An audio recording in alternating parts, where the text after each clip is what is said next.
Hi guys, in this episode we're going to be talking a little about what I saw at this year's EGX in terms of things that sim racers might be interested in.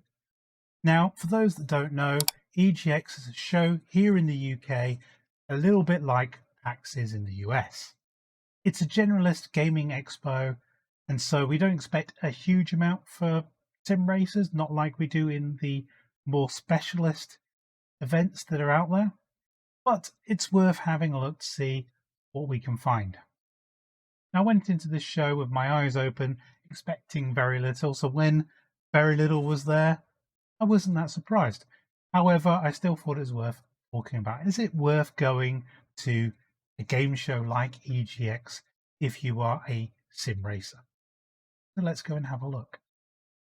Now, as I said before, if you're a hardcore sim racing fan going to an event like this, expecting to have a huge amount of sim racing offerings for you, you're going to be sorely disappointed. There are some little gems here and there for sim racers, but not much. If you're going there for a more generalist gaming experience with hope to see something sim racing related, then maybe this is more the show for you. There were a few rigs here and there within the show, but not a huge amount. There were some glorious ones, but underneath the hood, a little disappointing. I don't think it helped all that much that most of them were running F1 2022. Now, no disrespect to that game, but it would be nice to have some variety. If you are looking for a more dedicated racing experience in an expo, then you're probably going to have to, at least in Europe, ship your way over to Germany to the ADAC SimRacing Expo.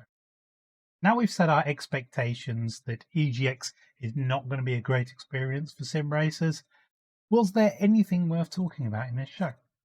There's one sim rig in the expo.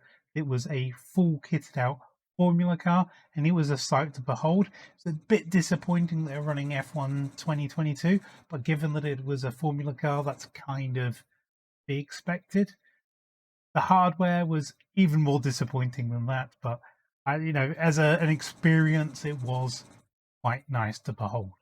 Heading over to the esports chaps, there were a few people also playing F1 2022 within the esport camps, and they had some slightly better spec rigs. They were quite nice to look at, and it was nice to talk to some fellow sim racers. Then heading all the way to the other side of the show for the retro and arcade section, there was an absolutely fantastic outrun cabinet, full cabinet with the car, and that was a lot of fun, especially when I brought the kids over for the next day. Again, not a sim racing experience, but a racing experience that the whole family can enjoy. Talking of race experiences that the whole family can enjoy, Retro Racer World Tour was definitely at the top of my list for this show. They had a time trial running for the day that they'd only just implemented, and it was a blast just trying to get myself up to the top of that leaderboard. I didn't quite make my way all the way to the top. I made my way just off of the podium seats. But hey, it's an arcade game. I'm not great at arcade games. That's my excuse anyway. Now, World Tour is coming out around March next year, so a little while yet before that's released, but Retro Racer is available on the Steam store if you want to go and check it out. And it's also available on your Steam Deck if you have one of those. Now, it comes as no surprise that a generalist gaming expo is not going to give you the kind of thrills, the kind of bang for buck that you would want if you were expecting a dedicated sim racing experience. However, if you're looking for a more generalist gaming experience, it's not a bad value proposition, especially if you've got a few mates around. If, however, you are only a sim racer, maybe save up your pennies to fly off to somewhere like Germany, go and get your jollies in abundance. Or failing that, if you want to get a racing experience, go to the circuits around you. For example, Brands Hatch isn't far from me. It's a fantastic venue.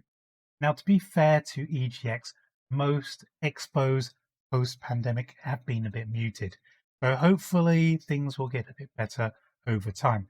However, I have been to this expo a number of times and way before the pandemic, It was never fully featured when it came to sim races. Now, I hope you've enjoyed having this quick look through EGX and what it had to offer from a racing perspective. If you like this video, don't forget to give it a thumbs up. Leave some comments in the comments section below, because I think people would like to hear about your experiences in expos, maybe generalist, maybe sim racing specific, and let's get some conversation going on that. If you want to see more of my videos, don't forget to subscribe to this channel.